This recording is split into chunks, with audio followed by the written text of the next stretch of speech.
Ce sera une trilogie.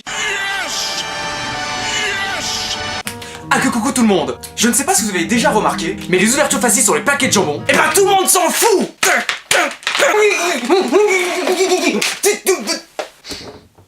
Pour Frodon.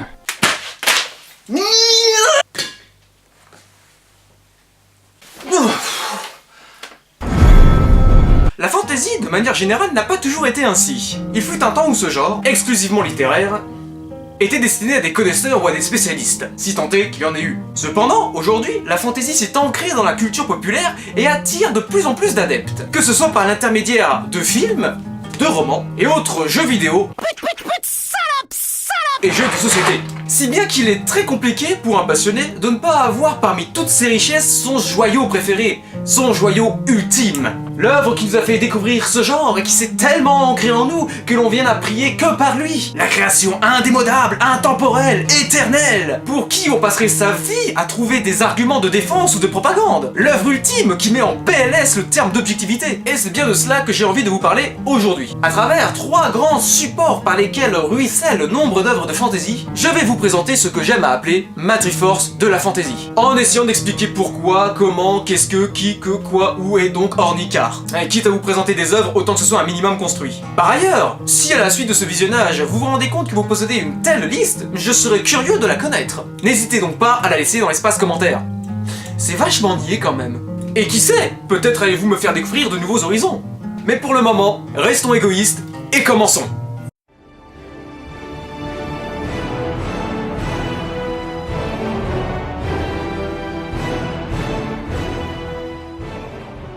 Cinéma, littérature, jeux vidéo. Voilà les 3 grands supports grâce auxquels la fantasy a le prestige et la popularité qu'on lui connaît. C'est en effet par ces supports, comme pour tous les genres, viens-je de me rendre compte, que l'on peut constater la richesse et le grandiose de ce style d'aventure. J'introduirai la présentation de ma Triforce par le cinéma. Le cinéma de fantasy est...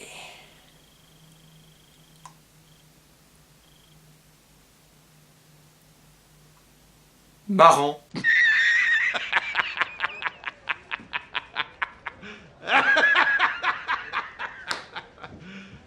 You serious? De vous à moi, quels sont les titres de films de fantasy que vous retenez parce qu'ils vous ont bouleversé, dans le bon sens du terme? En effet, et mine de rien, le cinéma de fantasy, s'il est plus vivant et plus complexe qu'on pourrait le penser, possède une population qui... laisse aisément perplexe. À ne pas se tromper, une grosse moitié, si ce n'est plus, des productions cinématographiques de fantasy portent l'étiquette du navet, du nanar ou autre sombre merde. Après, nous avons un petit quart de productions audacieuses qui se sont malheureusement foirées, que ce soit sur le plan technique ou parce que les spectateurs, ou plutôt les fans, ont décidé que ça allait être de la merde.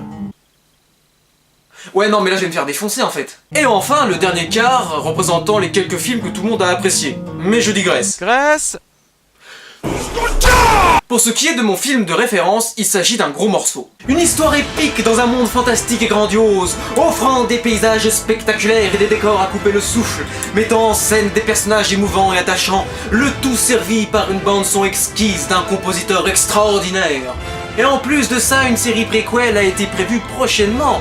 Et s'il vous plaît, arrêtez d'étoffer mes propos avec des images du Seigneur des Anneaux. Dark Crystal. Ce film m'a collé la plus grande claque ever en termes de production cinématographique de fantasy. Bien plus que le Seigneur des Anneaux, bien plus que World of Saga, bien plus que... En quelques mots, Dark Crystal nous conte les péripéties de Jen, un jeune Gelfling, dernier représentant de son espèce, choisi par les mystiques pour guérir le cristal de la corruption des Skeksis. Réalisé par Jim Henson en 1982, à qui d'ailleurs on doit la création des Muppet Show, ce film a la particularité de ne présenter à l'écran que des marionnettes. Un peu à la sauce Thunderbird pour ceux qui ont eu des parents fans de cette série dans les années 60, mais en beaucoup mieux. 5, 4, 3, 2, 1. Ils sont partis.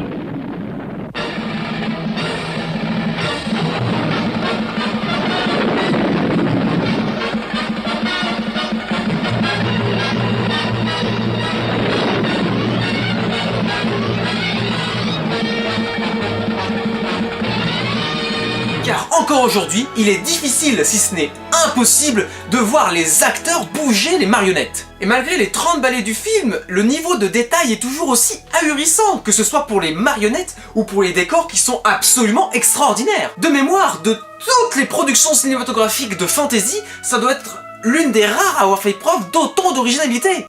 Merde! Enculé! Le monde, nommé Fra et non pas Tra comme j'avais l'habitude de le dire, ainsi que son lore est riche, l'histoire émouvante et attachante, et la musique...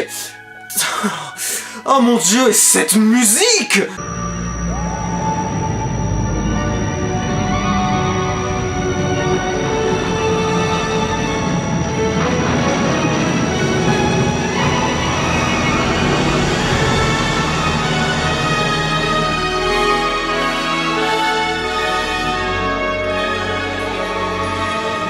John Trevor a surpassé Howard Shore en nous proposant l'un des thèmes les plus récurrents de la fantasy. À l'heure actuelle, je considère qu'en termes de films de fantasy, on n'a jamais fait mieux. Chais! Et avec la série qui arrive à grands pas, on ne pourra jamais trouver mieux. Faut juste pas nous faire une série à la sauce saison 8 de Game of Thrones. Alors attention, la saison 8 n'était pas parfaite. Mais elle était bien. Et logique. Le fait d'avoir utilisé des marionnettes et d'avoir délaissé les effets spéciaux est un véritable plus qui a permis à Dark Crystal de s'inscrire durablement dans la fantasy et dans mon cœur. Très sincèrement, si vous ne l'avez pas vu, je ne peux que vous conseiller à le visionner et à poursuivre l'aventure avec la série Netflix. Cela vaudra vraiment le coup d'œil. Beau, plaisant, magnifique, immersif, Dark Crystal est mon triangle d'or des films de la fantasy. On passe à la littérature. Le royaume de la fantasy, le point de départ de toute la fantasy, la lignée de l'intertexte ultime. La Bible? Non. Et je suppose que tu englobes la bande dessinée dans la littérature. Mais oui, zut. Les plus grands titres ont vu le jour sous la plume d'auteurs plus ou moins reconnus, et des titres, il y en a à l'appel et pour absolument tous les goûts. Si au 19e siècle, la littérature de fantasy dite sérieuse est adressée surtout à un public de connaisseurs et de spécialistes, ce public va se diversifier et s'élargir. Aujourd'hui, par ailleurs, la littérature de jeunesse est l'un des coffres-forts les plus riches en littérature de fantasy. Vous énumérez les titres les plus connus, jeunesse ou non, me prendrait des heures tant ils sont divers et ancrés dans la culture populaire. Mais pour ma part, et comme beaucoup d'autres d'ailleurs, mon roman de fantasy favori est celui que j'ai lu le plus de fois et celui qui est le plus célèbre au monde. Normalement, j'ai nommé l'impressionnante œuvre de John Ronald Reuel Tolkien, Le Seigneur des Anneaux. L'histoire d'une compagnie ayant pour mission de détruire l'anneau unique afin que Sauron, le Seigneur des Ténèbres, ne puisse pas faire sombrer la Terre du Milieu dans le néant. Publié dans l'intervalle 1954 et 55, il reste la création qui a imposé les règles de la fantasy moderne, et encore aujourd'hui, les références fusent.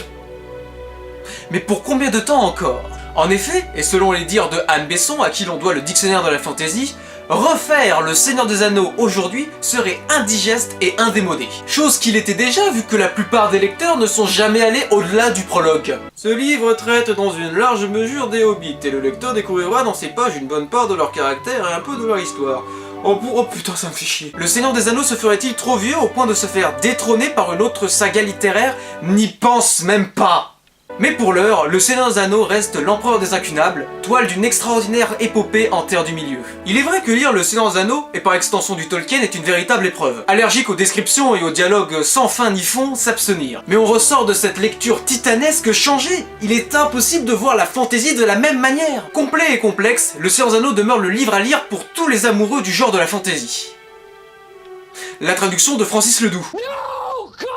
Retourne dans le néant qui t'attend, Daniel Louzon, toi et ton maître! Poétique, épique, fantastique. Une œuvre maîtresse d'un maître écrivain qui, comme il se plaisait à le dire,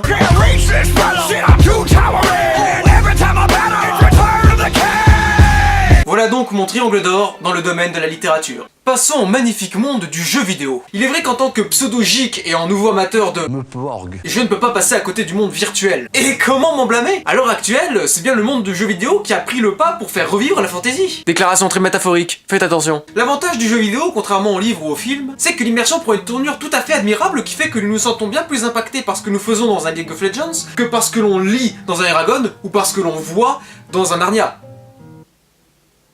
Les exemples de merde? Oui. D'autant plus que les jeux vidéo, il y en a à l'appel, et sur toutes sortes de manettes. Mais en tant que PCiste, la fantasy est venue me trouver grâce à l'opus d'une série de renommée mondiale. La série des The Elder Scrolls. Développée par Bethesda, cette saga vidéoludique compte à l'heure actuelle 5 grands titres autour duquel tournent quelques autres titres, comme des vautours autour d'une carcasse. Des opus bien moins importants et de facture plus discutable. Mais de la série principale, si tous les titres sont mémorables, un seul m'a séduit en m'ordonnant d'aller détruire Dagotwood. The Elder...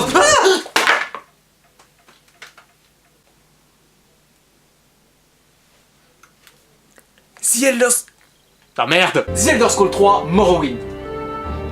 Oui, j'ai que cette version. J'ai plutôt mal reçu le titre qu'on a décerné à The Elder Scrolls 5 Skyrim comme étant le RPG ultime. A savoir que de nombreux détails qui se trouvaient dans Morrowind et que l'on retrouvera plus tard dans Oblivion ont disparu de Skyrim. Déjà dans la création de personnages, avec la classe. Bon, certes, Skyrim se voulait peut-être plus réaliste. Mais nous retirer la création d'un sortilège, d'enchantement ou même la durabilité des armes, c'est aussi pour le côté réaliste. Morrowind est à mon sens le tournant de la série des The Elder Scrolls, passant de la 2D de Arena et Daggerfall à la 3D que l'on connaît, et nous offrant le plus beau présent des The Elder Scrolls.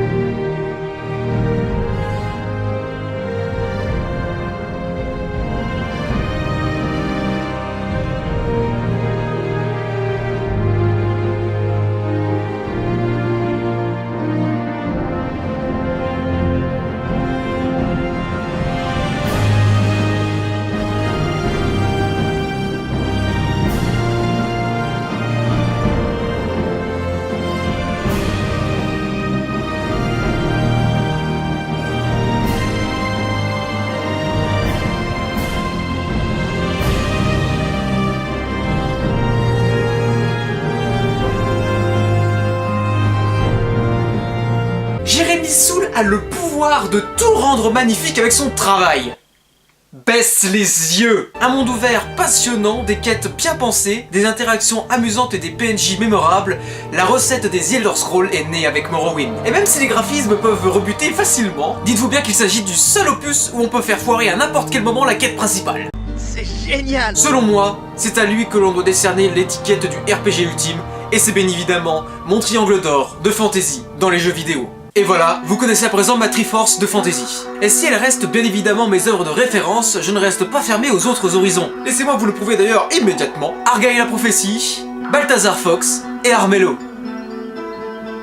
Ah oui, tu l'as deviné, fantaisie animalière.